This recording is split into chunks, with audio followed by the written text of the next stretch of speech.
할렐루야, 할렐루야. 12월 9일 금요 새벽 예배 자리로 나오신 모든 성도님들을 예수님 이름으로 환영하고 또 축복합니다. 하나님을 믿지 않고 그렇게 살아가는 삶은 헛되고 허무한 그러한 삶을 살아가지만, 하나님을 믿고 예수 그리스도 안에서 살아가는 자들에게는 소망과 희망과 기쁨이 넘치는 삶을 살아가는 줄로 믿습니다. 아멘. 이 시간 갈라디아서 2장 20절 이 말씀이 저희들의 믿음이 되기를 소망하고 또 선포하는 마음으로 함께 찬양하며 나아가겠습니다.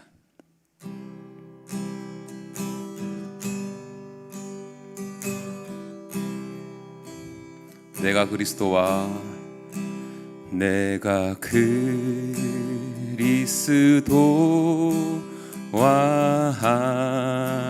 함께 십자가에 못 박혔나니,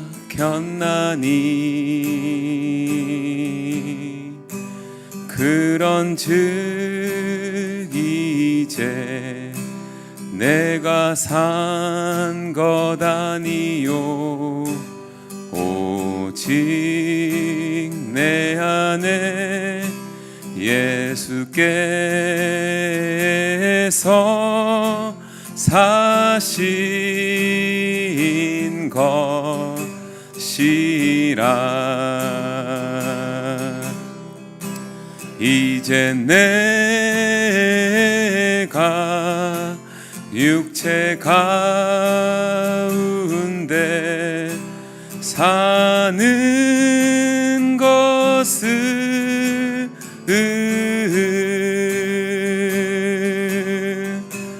나를 사랑하사 자기 몸 버리신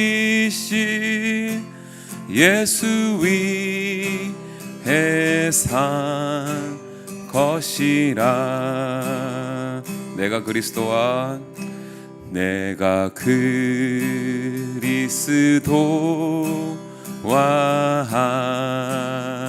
함께 십자가에 못 박혔나니,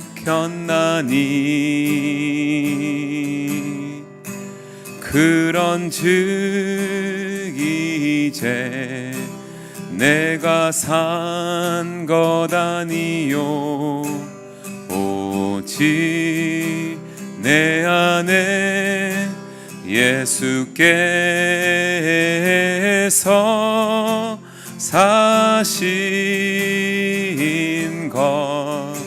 것이라. 이제 내가 육체 가운데 사는 것을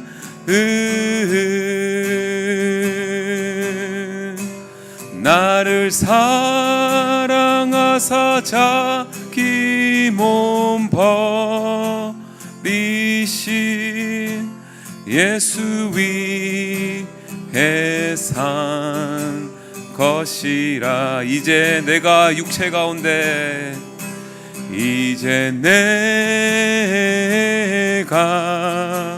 육체 가운데 사는 것을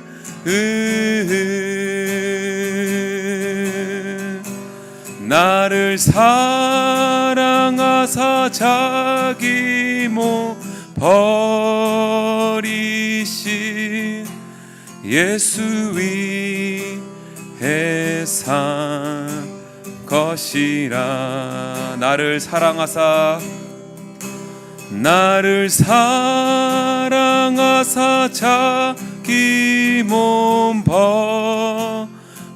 버리신 예수 위에 산 것이라.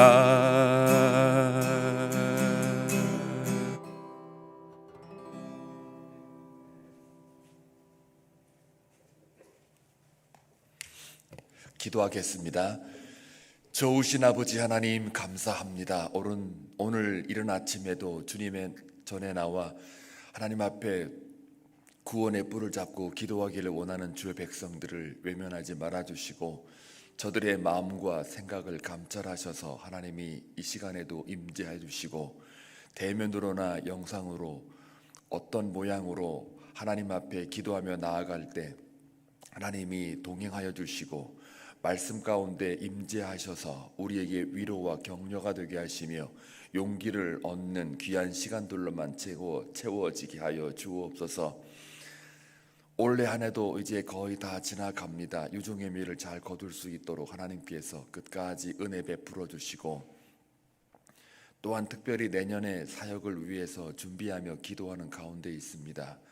하나님께서 앞으로 행하실 일을 저희 교회를 통하여 무언가 하나님의 나라를 세워가기 위해 계획하신 모든 것들이 다 섭리 가운데 이루어질 수 있도록 모일 때마다 기도하게 하시고 모일 때마다 함께 협력하는 아름다움을 가지고 내년의 사역을 통해 하나님의 나라를 세워갈 수 있는 한빛 장로교회가 되기를 간절히 소원합니다.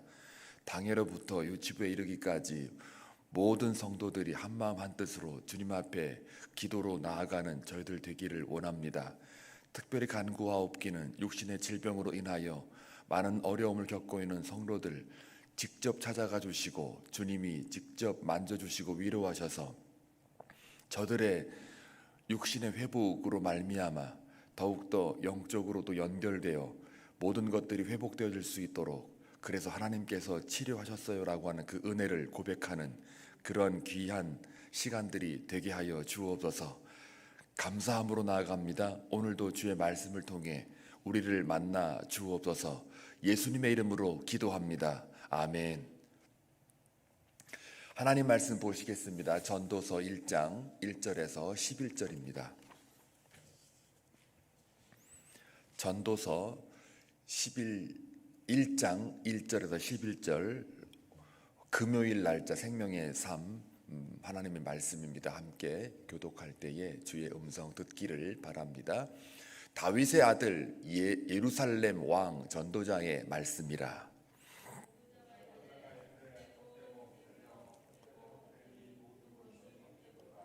해 아래서 수고하는 모든 수고가 사람에게 무엇이 유익한가?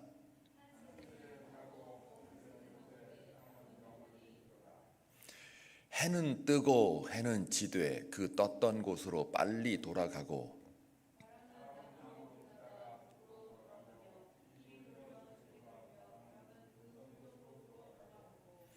모든 강물은 다 바다로 흐르되 바다를 채우지 못하며 강물은 어느 곳으로 흐르든지 그리로 연하여 흐르니라.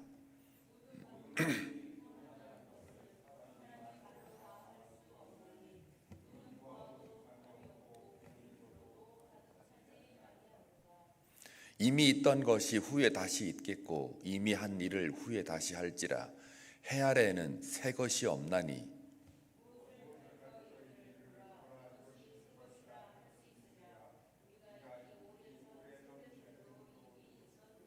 같이 읽겠습니다. 이전 세대들이 기억됨이 없으니 장래 세대도 그 후 세대들과 함께 기억됨이 없으리라. 아멘. 전도서 이제 묵상을 들어가는데요. 1장의 내용은 헛됨이라고 하는 게 중요 주제입니다. 이거 지금 설명하려고 그러니까 이 짧은 시간에 어떻게 해야 되나 이제 고민이 되는데요. 내일 토요일까지 1장을 쭉 이어가기 때문에 이제 하다가 중간에 끊겠습니다. 뭐 결론은 없는데 여러분 우리 옛날에 이런 시조를 읽어보신 적이 있으셨는지 모르겠네요. 500년 도읍지를 필마로 돌아드니 산천은 의구하되 인걸은 간대없네. 어즈버 태평연월이 꿈이런가 하노라. 이거 중학교 때 외웠던 거 지금도 외우고 있어요. 제가 이거 설교 때문에 외운 거 절대 아닙니다. 이거 기억나세요? 이거 누가 지은지 기억나세요? 아시는 분 선물 줄까? 뭐를 걸려 아마 이거 누가 지은지 아는 길제라는 고려 말에 충신이 지은 시예요. 시조예요, 시조. 500년 도읍지, 개경 고려의 왕조 500년 역사를 가리켜요.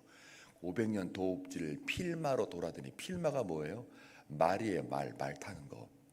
말 타고 이렇게 돌아다 보니 산천은 의구하되, 산과 물과 이런 것들은 다 그대로 있어요. 의구, 이렇게 높이 잘 쫙쫙 서 있고, 흐를 건 흐르고 다 이렇게 그대로 있어요. 그런데 산천은 의구하되 인걸은 간데 없네. 인걸이 뭐냐면은 그 고려의 나라를 이렇게 세우고 또 뭡니까? 나라를 위해서 헌신했던 충신들을 가리켜요. 고려 말의 충신들. 그 충신들, 인재들이죠. 그 인재들은 간데 없네. 지금 안 보여, 내 눈에. 어즈버, 태평년월, 그 찬란했던 그 세월들은, 500년 역사의 세월들은 꿈이런가 하노라. 꿈이었던가. 한마디로 오늘 전도서 그 헛됨이라고 하는 게 500년의 역사를 가진 고려가 이제 내가 말 타고 이렇게 도읍지를 한 바퀴 개경을 이렇게 돌다 보니 옛날에 그 인걸들, 인재들, 충신들은 다 어디 갔고 그냥 산천은 그냥 이렇게 그대로 있는데 다 어디 갔느냐. 그래서 500년이라는 이 세월이 참 태평하게 잘 살았던 것 같은데 이제는 나라가 없어지니까 이게 꿈이었구나. 꿈만 같다. 이렇게 되는 거예요. 이게 이제 허무하다는 얘기를 한 거죠. 원래는 이 계획이 없던 건데 성경을 저렇게 이제 읽다 보니까 갑자기 그 시조가 싹 지나가는 거예요. 그래서 한번 읊어드리자. 기억을 하시는지 못하시는지. 또 설교하다가 또 제가 또 시조 나오면 또 저기 읊어드릴게요. 괜찮죠? 예. 이제 3분, 4분 지났네. 그 전도서 1장만 보면요. 그러니까 오늘 읽은 1절부터 11절까지만 딱 보면은 이게 불교의 무상하고 똑같아요. 그래서 그러면 이제 불교의 무상을 얘기를 하면 재밌겠는데 그냥 조금만 건드릴게요. 일단 그거 하기 전에 1절을 먼저 이제 우리가 보게 되면 다윗의 아들 예루살렘 왕이라고 되어 있어요. 그럼 이제 이거는 같은 동의어예요. 그런데 이제 전도자의 말씀이라고 되어 있어요. 이제 우리는 보통 이 전도서의 그 저자가 솔로몬 왕으로 이해를 하고 있습니다. 근데 이게 좀 논란은 있긴 합니다. 여러분 주석지 보게 되면 논란이 있다고 얘기를 해요. 그러나 이제 논란이 있든 없든 별로 그렇게 중요한 건 아니에요, 사실은. 그러나 저게 이제 만약에 전도자라는 사람이 솔로몬이다 그러면은 괘씸죄 걸릴 거예요. 괘씸죄. 이제 왜 괘씸죄인지 이제 설명을 해드릴게요. 다윗의 아들이라고 할 때 아들이라는 단어가 벤이에요. 벤. 루벤 할 때 벤이에요. 그 벤이라는 말은 아들이란 뜻이에요. 히브리어의 벤인데, 근데 그 벤이란 단어는 꼭 직계 자손의 그 직계 아들만 칭하는 게 아니에요. 후손이나 손자의 손저, 뭐 손자 이렇게 또 옆에 있는 예를 들면 첩들의 아들도 다 그 벤으로 쓴단 말이에요. 넓어요. 이 내용 단어 자체 쓰임새가 넓어요. 그러니까 저 아들이 이제 꼭 솔로몬을 칭할 것이냐 이게 이제 논란이 있는 거죠. 그것 때문에.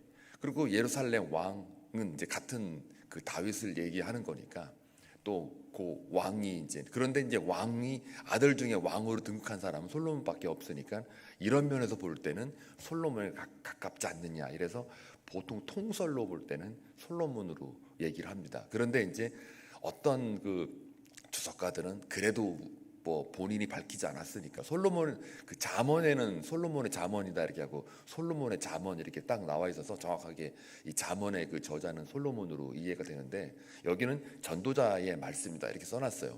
근데 보통 왕의 이름을 갖다가 이렇게 잘 쓰지는 않는데 이제 그런 걸로 볼 때는 여러 가지 이제 논란의 여지가 있어요. 그래서 전도자를 갖다가 히브리어의 코헬렛이란 뜻을 단어를 썼는데요. 이게 뭐냐면은 대표자예요. 어떤 중요한 모임을 이렇게 이끌어가는 리더자 혹은 대표자, 한 나라의 큰 그 대의를 이렇게 모으기 위해서 이렇게 뭐라 그럴까요? 인도하는 리더자를 갖다가 코헬렛이라고 그래요. 그래서 그 코헬렛 단어를 쓴 거예요. 그래서 엄밀히 말하면 다윗의 아들, 다윗의 벤이죠. 벤, 예루살렘 왕, 킹, 그리고 코헬렛의 말씀이라 이렇게 보는 게 정확한 거예요. 근데 코헬렛이 대표자인데 그 왕하고 그다음에 왕하고 대표자를 같이 놓고 볼 거냐 아니면 왕의 대표자 이렇게 볼 거냐. 그러면 이제 우리로 말하면은 대통령실의 대변인이 되는 거예요. 그러니까 거기 헷갈리니까 이제 많은 이 전도서를 바라보는 주석가들이 이걸 동일선상으로 볼 거냐 아니면은 왕의 대리자로 볼 거냐 이렇게 이제 요게 이제 논란이 있는 거죠.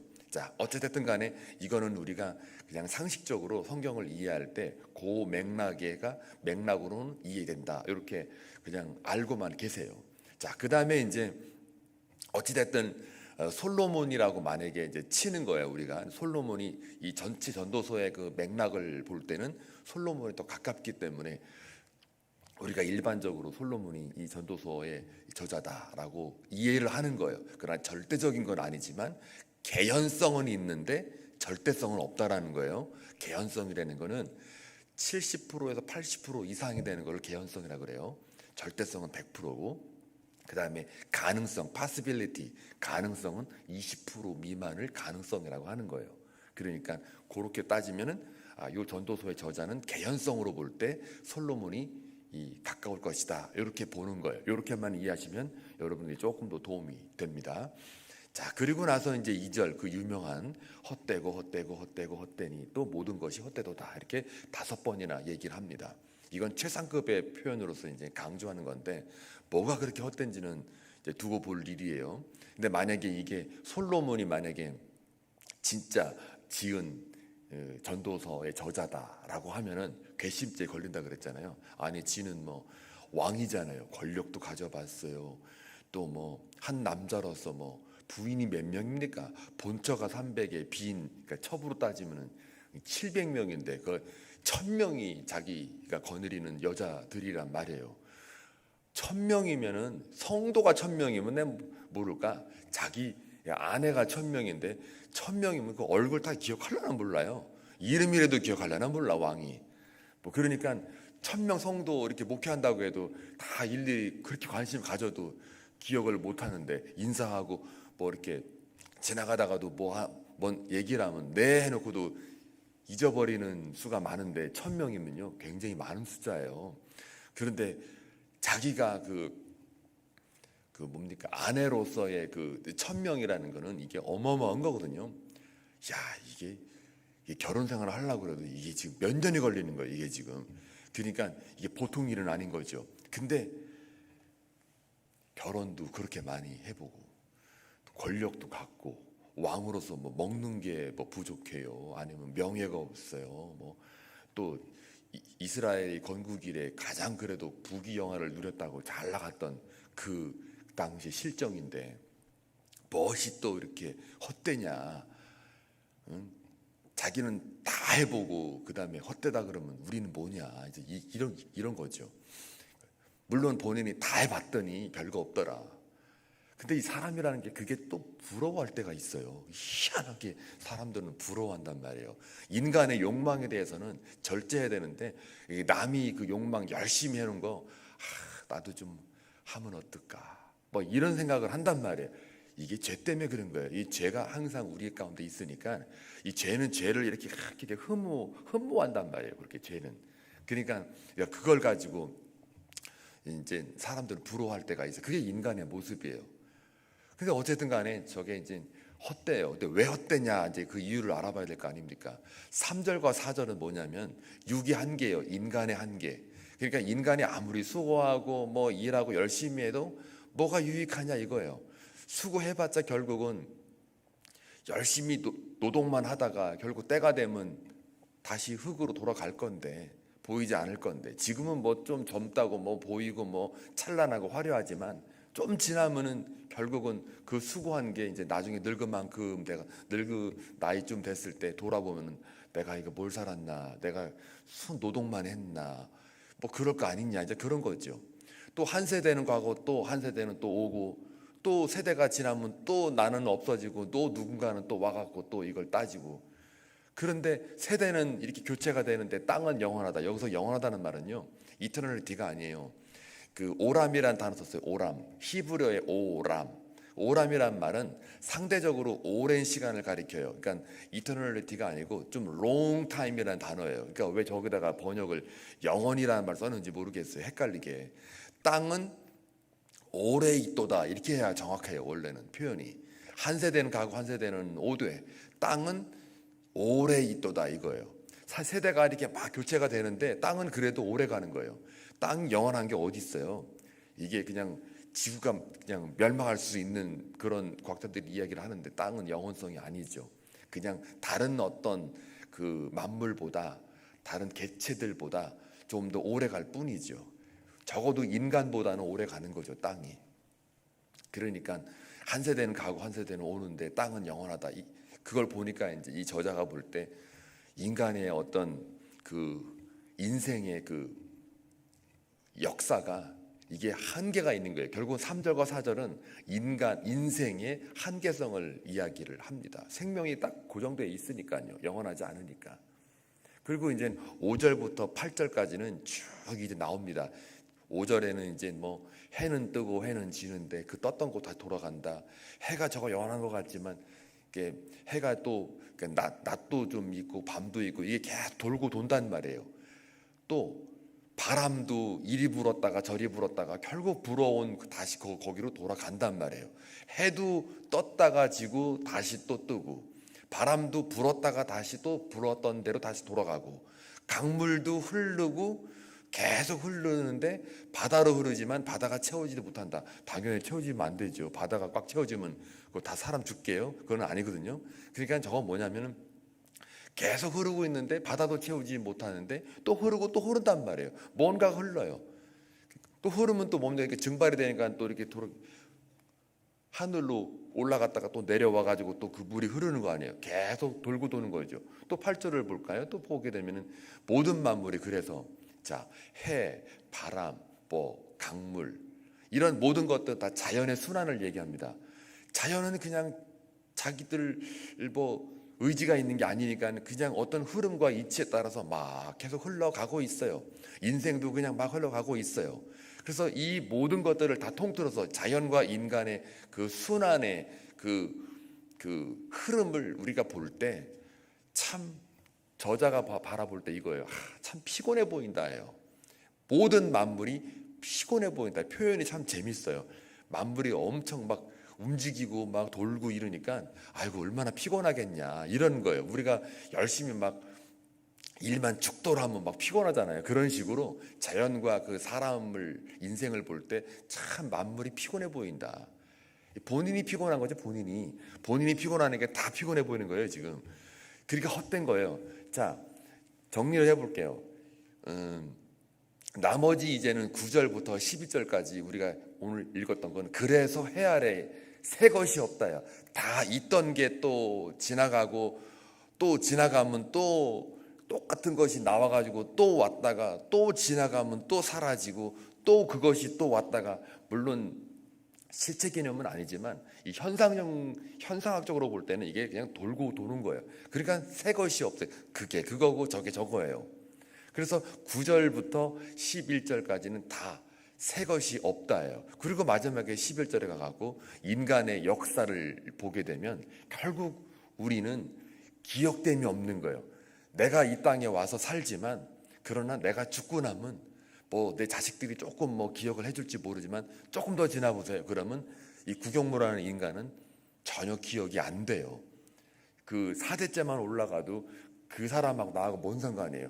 우리 직계 가족에 뭐 쭉쭉쭉 올라가봤자 그런 사람이 있었더라 말을 해도 그건 뭐 조금 더 이제 제 자녀로 지나가면은 더 기억이 안 되는 거예요. 그러니까 인간의 역사라고 하는 이 줄기를 쭉 봐도 우리는 점도 안 된단 말이에요. 근데 이게 만약에 우주 역사로 보면 점도 안 되는 거죠. 또 우리가 그 유튜브 가만히 보게 되면 이 지구라고 하는 태양계, 이거를 이렇게 좀 더 막 축소해가지고 가면 커 보이지만 점점 이거를 더 확대시켜 보면 진짜 그것도 점이 안 되는 거예요. 하물며 인간의 인생은 더더욱더 그렇다. 그래서 인간의 그 역사, 인생과 또 자연의 그 돌고 도는 그 순환, 이런 모든 것들이 다 흐르고 있다예요. 똑같은 것이 돌고 도는데 그런 걸 가만히 보니까 변한다 이거예요. 모든 게 다 변해요. 그래서 다 헛되고 헛된 거예요. 자, 그러면은 이거는, 그래서 그 불교에 보면은 무상이라는 단어를 써요. 무상. 영원한 것은 없다. 다 모든 게 변한다. 그렇기 때문에 내가 맘먹기 달려있다요. 일체유심조, 그렇게 얘기를 해요. 내가 모든 게 다 변하고 부질없는 것이니까 이거에 대해서 내가 어떻게 마음을 먹느냐에 따라서 내가 그것을 내 마음을 빼앗기지 않고 내가 살아갈 수 있느냐. 인간 사회는 내 욕심에 의해서 내가 빼앗기지 않으면 된다.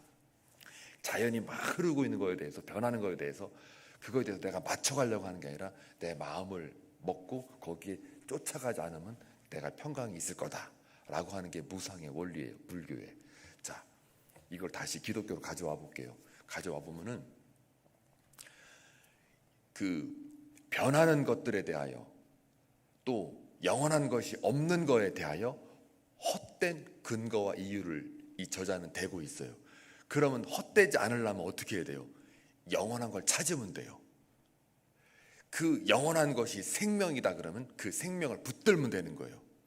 그러니까 이 저자는 오늘 읽은 말씀 안에서는, 물론 나중에 가서 다 얘기하겠지만 오늘 말씀 안으로만 볼 때는 그냥 불교의 무상을 다 얘기하고 있어요. 근데 그 무상은 영원한 것이 없다라는 전제 하에 모든 것들이 다 변하니까 그 변하는 것들에 쫓아가느라고 인생 다 허비하지 말아라는 얘기인데, 그 부분에 있어서는 맞아요. 그런데 기독교, 우리 복음은 그게 아니에요. 복음은 인생이 지금 막 그 흐르고 있는, 변하고 있는 그 인생, 우리가 죽으면 그냥 그걸로 끝이고 그다음 다음 인생이 와가지고 또 살아가고, 또 그게 죽으면 또 다음 인생 살아서 그냥 다 돌고 도는, 그러니 나는 뭔가, 이게 아니라는 거죠. 우리 기독교는 내가 죽고 나면은 그것이 끝이면 무상이죠. 그런데 복음 안에서는 무상이 없는 거예요. 인생의 그 과정조차도 이것이 흐르는 건 맞아요. 흐르는 건 맞지만 그 흐름이 방향과 목적이 있다는 거예요. 이 전도서의 1장 1절부터 11절까지는 흐름과 순환은 인정해요. 기독교도 인정해요. 그런데 거기까지예요. 흐름 자체로 끝나요. 근데 기독교는 그게 아니에요. 복음은 그게 아니에요.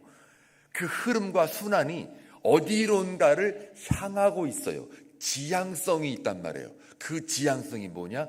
영원이라는 거예요. 근데 그 영원이라고 하는 거는 실체 개념이에요. 변하지 않는 실체예요. 그리고 우리 존재 근원이라고 보면 되는 거죠. 자, 그런데 그 근원이 누구냐? 하나님이라는 거예요. 그러니까 헛되니 모든 게 헛되도다라고 하는 이 말은 모든 게 다 변하기 때문에 헛된 거예요.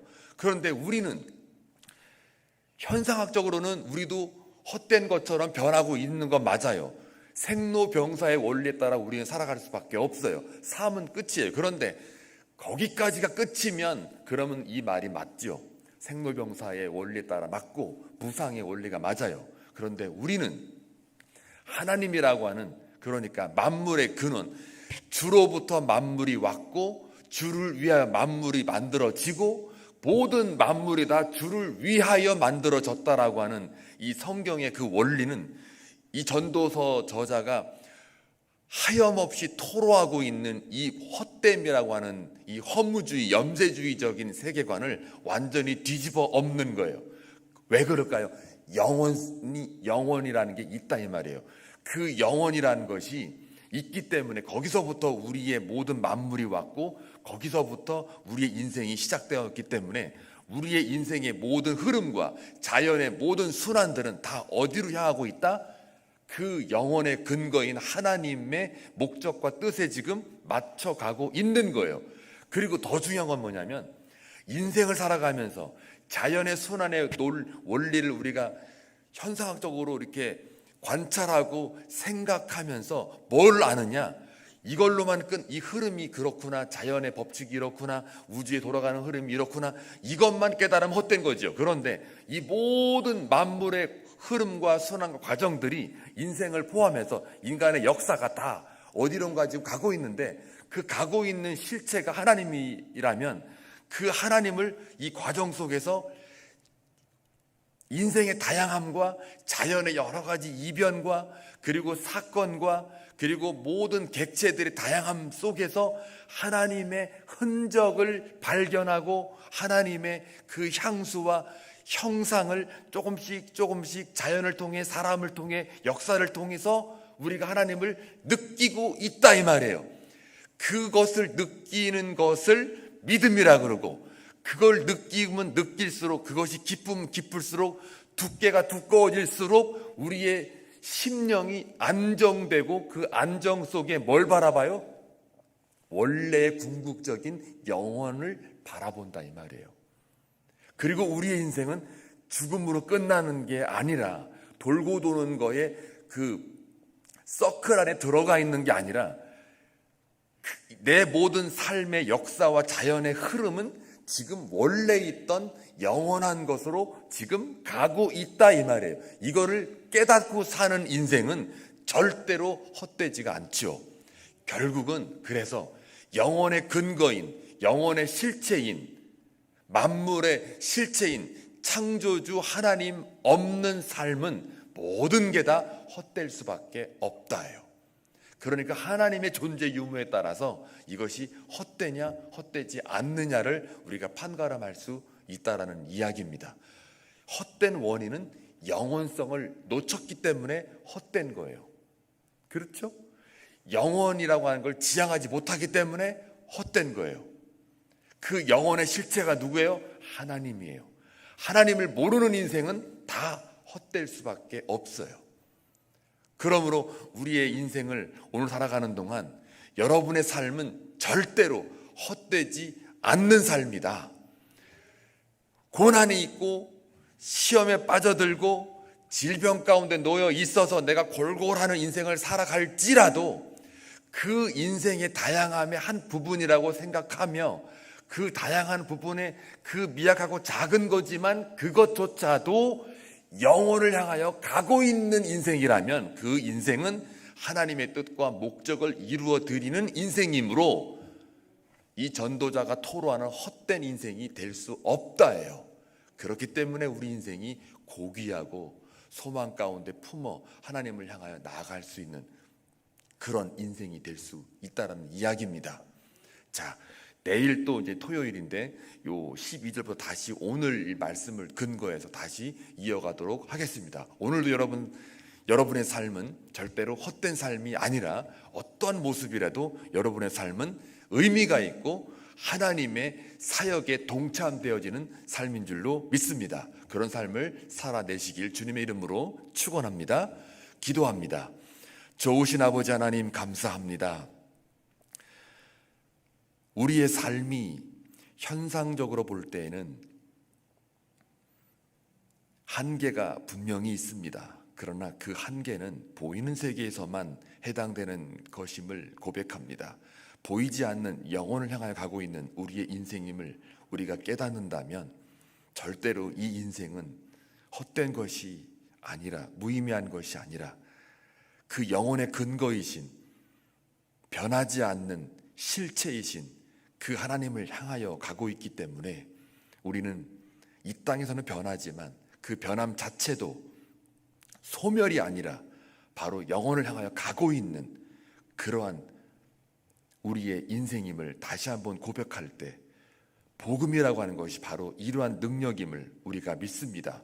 오늘 하루 살아가는 모든 교우들 삶 속에 내 삶이 헛되지 않다라는 것을 다시 한번 믿음으로 확신하며 하나님을 영화롭게 하는 그런 삶을 살아낼 수 있도록 주께서 이끌어 주시고 우리와 함께 동행하여 주옵소서. 기도하는 모든 제목들 하나님 아시지 않습니까? 그 기도 제목을 통하여 이 땅 살아가는 동안 헛되지 않고 정말 하나님이 나와 함께 하심을 확인하고 하나님을 고백하는 멋진 인생 오늘도 살아가게 하여 주옵소서. 예수님의 이름으로 기도합니다. 아멘.